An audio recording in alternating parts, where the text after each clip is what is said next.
If you want to save $100,000, we are here to tell you today that it is possible. We did it in just 4 years, and in this video, we are going to tell you exactly how we did it.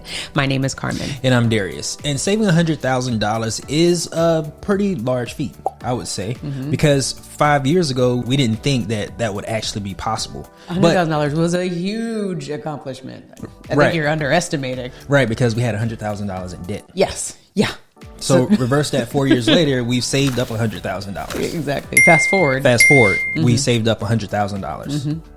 And more up to this point. But the point of this video is to give you the steps and the tips and tricks that we did so that you can start putting a plan in place. Because at the end of the day, we always want to make sure that you all, Wealth Nation family, that you guys know how to empower yourselves and to really do whatever it is that you need to do when it comes to achieving whatever financial freedom means for you.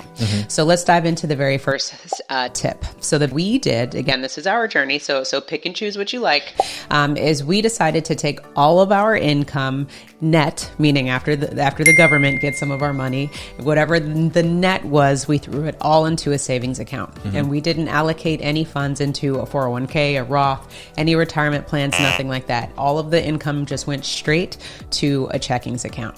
Now, the reason why we decided not to participate in retirement accounts is because we wanted to have more control over our funds, and we wanted to be able to determine what happens with them, because we feel like with the education that we know up to this point, or up to that point, that we could do better with our money than just letting it sit into a retirement account. Right. And at that time, what we were doing is paying the minimum payments on all of our debt so that we can save the maximum amount of money that we could. Yeah. Because a lot of times what happens is people like throw as much money or they make double payments at debt and things like that. And we're like, nope, you're going to the debt payments. You are going to get as little as we possibly can give you. You're going to get the minimum payments, because what that allows, until we take care of ourselves first. Correct. Because the other thing too is what that allowed us to do is take a snapshot of how much money we actually have on hand and what we can play with, if that makes sense. So again, that as much of our income as we possibly can, so that we can start being a little bit more strategic with our funds. Because if we're allocating it towards 401k or this or that or this or that or whatever, that leaves us with less money net to play with, so we can't be as aggressive with accomplishing some of our goals as possible. Now, that's not to say that we're not being cognizant of the fact that we need to save money for retirement. That's the whole point, is to save money so you can do something with. But we just wanted to take the steps differently. So now that you all understand what we did with our income, what we did at that point, the second step was we actually took the liquid capital that we had, what we discovered that we had at that time, and we put all that money towards a whole life insurance policy. Now, many people have their opinions about whole life insurance policy. We see it as an amazing asset to transform our savings, because what we knew at the time was that we didn't want to keep our money into a savings account, because we knew we couldn't save our way to become millionaires. Many people do, but it takes a while, and we're a little impatient. Yeah, and we can't be millionaires either putting it into a life insurance policy, because the life insurance policy isn't to take the pace of an investment, it's to help add to our ability to save money. Exactly. So with all of the cash that we were saving just by reevaluating our funds, understanding how much was going towards debt, we the money that we were able to save, we put it in our first whole life insurance policy. And what that allowed us to do was give us $5,000 in cash that we used to pay down towards $100,000 of debt. That doesn't sound like a lot, but once you are aware of your numbers, it is amazing what you can do when you have a little bit of traction. Yeah, it's like a drop in the bucket. It feels like a drop in the bucket initially.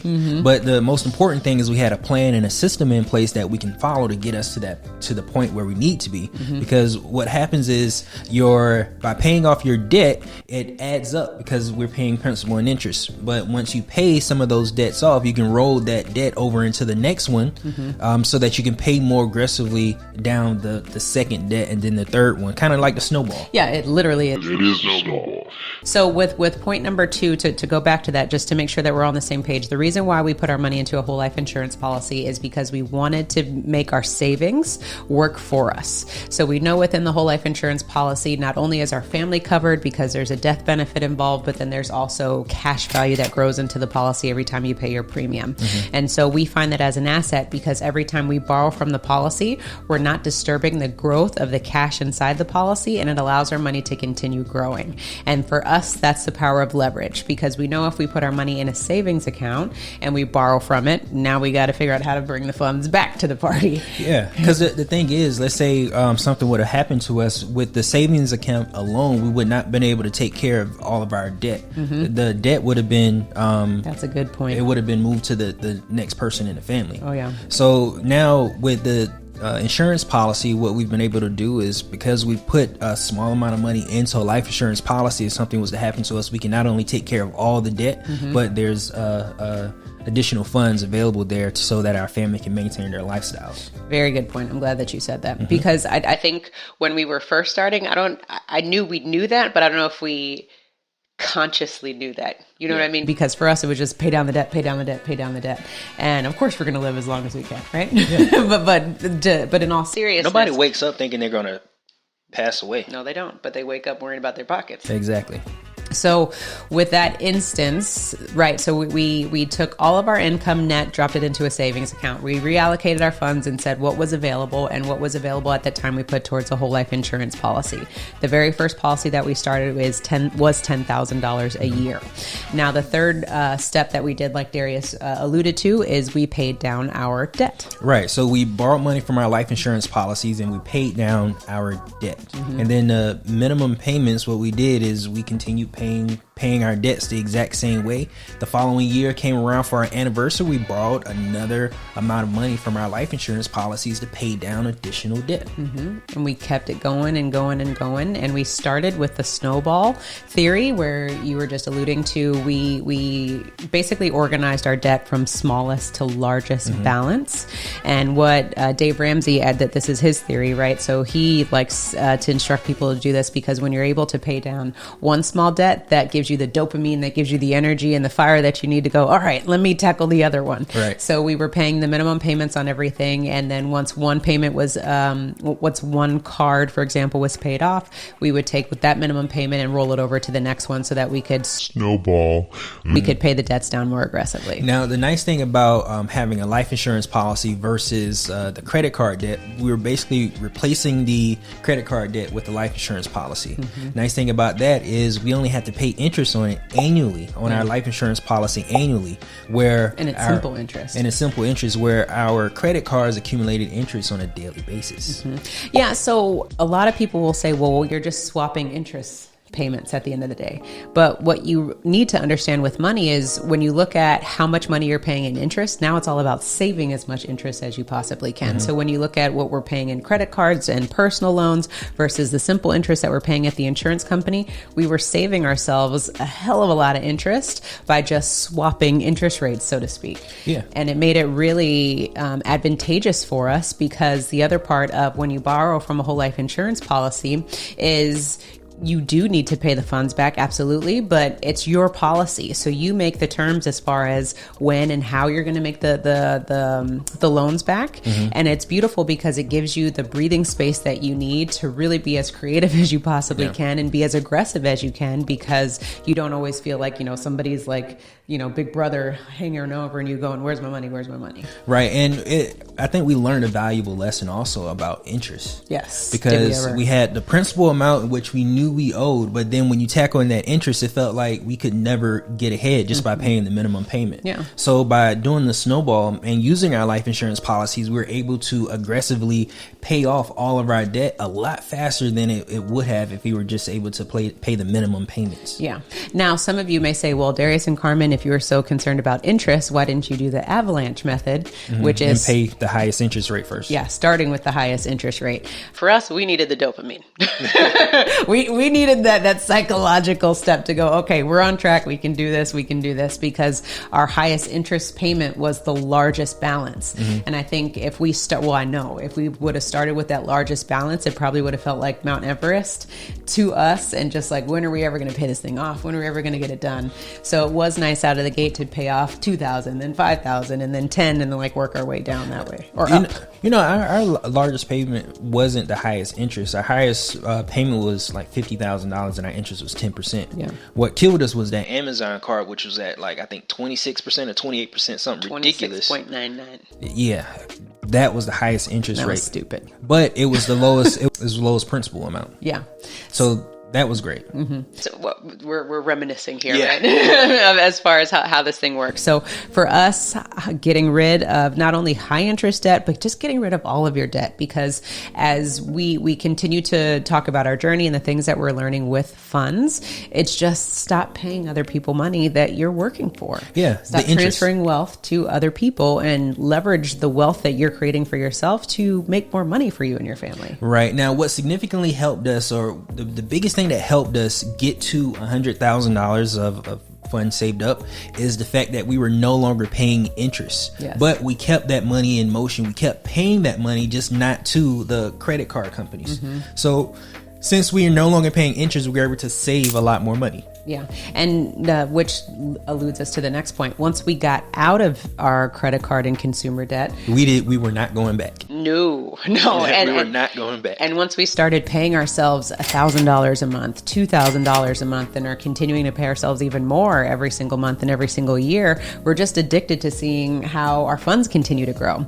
And the exciting part about the whole life insurance policy piece of it is, whatever was quoted to us on our illustration, like we're leap years behind that, because we're using the system, we're paying ourselves interest. Yeah. And we're way ahead of the system, which is awesome, because that's what a lot of people tend to do, is they just look at the numbers on the policy and go, oh, this thing isn't growing as much as I want, but it's all about how you use it. So if you're interested in learning how to use your policy to get maximum cash value, then definitely click on the link below. We would love to serve you at the Wealth Nation. Right. Because the important thing is the way we paid our insurance policies back is because we borrowed less money than we were actually paying ourselves because of the interest, we put the additional funds into additional premium. It allowed us to continue to put money into the life insurance policy without having to go through the health screening and all that stuff. We were able to increase the value of the policy just by adding additional funds to it, which we would have been paying to the credit card company.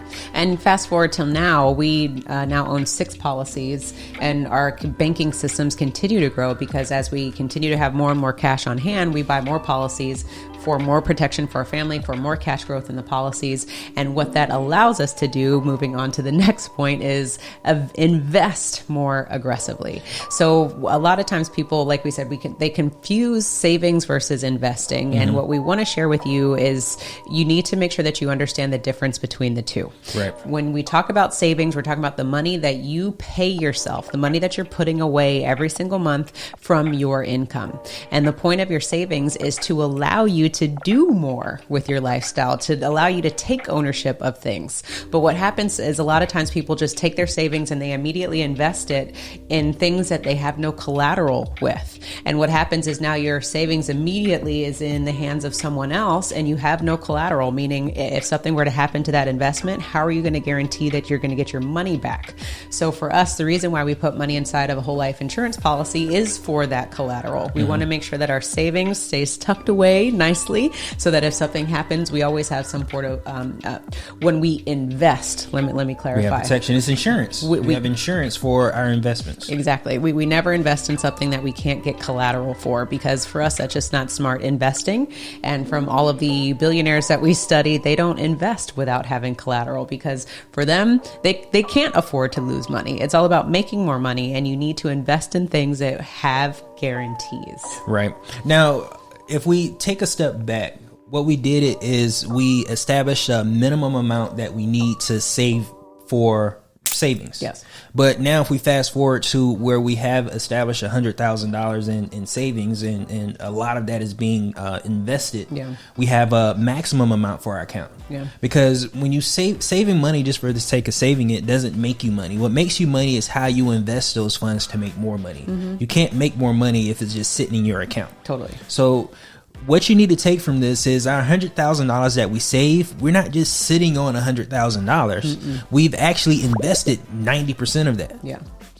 Yeah, that's a good point that you make, because what people could confuse and say, oh, at the bank they have all this money sitting there, and that's not the case, because we understand how inflation and taxes work. Right. So we got to keep our money moving so that our savings can continue to earn money. When you think about savings, again, it's not about saving your way to $1 million. It's about saving money so that you can invest, make your money make money for you, so that you don't have to work as hard. Right. So now we do have a habit of saving, but the once we get to that maximum amount that we want in our savings account, it goes into our investment account. Exactly. So a lot of our funds now, since we've hit that maximum amount, it all goes towards our investment. Mm-hmm. Now, with the whole process, again, like we said, we took our entire income and threw it into a checkings account. We reevaluated what we were doing as far as how we were making our bill payments. We created a budget, we created a plan, and we said, okay, we're going to pay minimum payments on these cards and personal loans, and we're going to get the snowball effect going. Mm-hmm. So through being able to use our policy that we had. And so with that, then understanding how much money we could allocate once our debt was paid off, we started investing. And a lot of people may say, well, Darius and Carmen, you should have been investing while paying off your debt. That wasn't our journey. Our journey was we had a timeline in place as far as when we wanted to pay off our debt. And we knew that the minute all that debt was gone, we would be able to throw wads of cash at these investments and do whatever we wanted to do. Mm-hmm. So for us, it was important to have that peace of mind just to say, deuces debt, see you later, and never have to worry about you again. Now, keep in mind, we do own debt, right? That $100,000 that we were in debt for, we now own that. And we're continuing to pay ourselves every single month for the debt that we now own. It's more so like a transfer of ownership, because those minimum payments that we were going to have to make with the credit card payments are now being paid back to us. Right. So we save money to get out of debt. Now we invest to buy our time back. Last point. That's the last point. The reason why we want our time back is so that we don't physically have to go out and create that active income, because the people that make the most money comes to them. Yes. They don't have to physically go out and do it. Actually, in order to make the amounts of money that you really want to make, you physically can't do it because there's only so much time in the day. So what you have to do is establish some type of system or business that allows that money to come to you. Yeah, because again, for us, when we reevaluated our life, not only just our finances, we said, we don't want to work until we're 59 and a half. We don't want to work until we're 40. Yeah, especially if I only got like 85, 90 years. for the life expectancy. For the life expectancy, and I'm gonna work till 59 and a half. Yeah, no. That was, again, this is our journey. That wasn't appealing to us. For you, it may be amazing, but for us, we were like, no, we got to figure something out. So we got really clear with our goals and said, what do we need to do in order to retire from corporate America early? And all signs pointed to establishing a business so that we can control our funds. We don't have a cap on our income. And with the wealth that we were building, not only just from having a plan with our funds, with the wealth that we're now building by owning a business, that allows us to buy our time back. Because what we were doing back in the day is we were trading our time for money. Mm-hmm. So now we're able to leverage the fact that we are building wealth and generating wealth for our family, and we're able to outsource the things that we don't enjoy doing, and we no longer have to do those things. And that is a game changer, because we're parents now, we have a family, and our biggest goals were to always be able to spend as much time with our children as we can. And so now that we have been able to leverage our time so that we can buy everything back, we're able to spend as much time with our family as we want without having any issues. Yeah, and I think working for money should be a young person's thing. And the reason why I say that is because the reason why the retirement is at 59 and a half is to get older people out of the workforce. Yeah. So just the system, the way it's set up, is for the younger demographics. Mm-hmm. And I feel like that. So if that's the way the system's designed, then I'm not going to wait until 59 and a half to try to do something about it. Yes. I'm going to do something a lot sooner. Be more proactive. So I'm going to be proactive. And this is our opportunity to be proactive. Mm-hmm. Everybody's situation is different. Everybody builds their systems differently because everybody has different financial goals.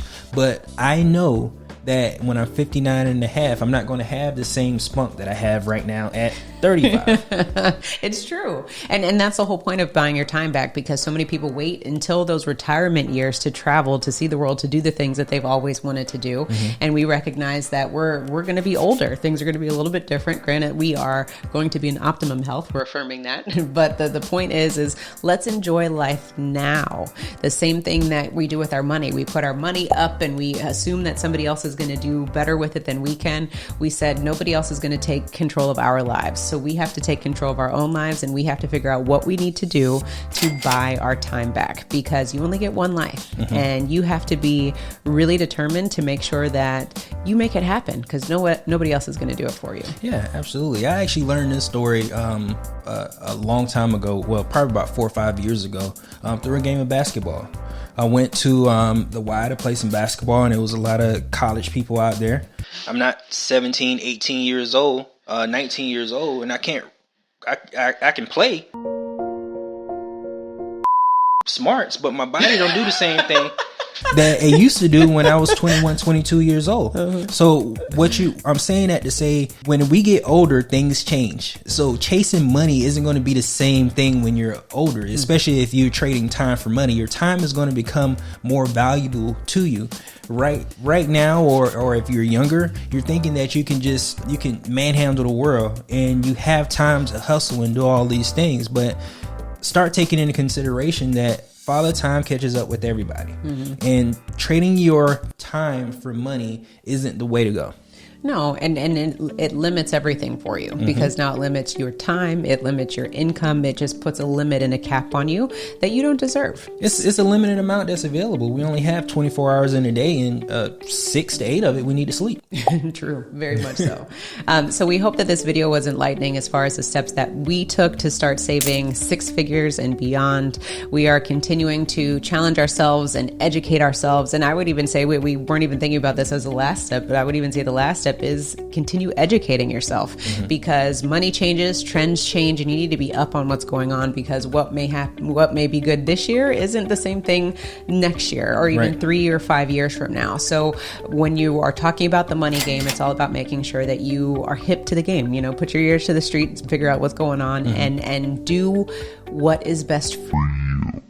I can't stress that enough. Like we said, this was our journey. You have to do what's best for you. So you have to listen to other people's journeys and stories, and those who are actually doing the things that you want to do, and pick and choose and create your own plan that resonates with what you think. Because a lot of times we find people get into trouble where they are doing things for other people, or things that don't serve them, or things that don't even fulfill them.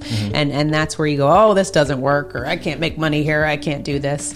It's because it probably wasn't in alignment with what you're supposed to be doing anyway. Right. Now, one thing I would say is if you want more information on how to invest your money and invest your money in assets, check out our next video where we talk about 4 assets that you need for life. And don't forget to own your own lifestyle, or someone else will.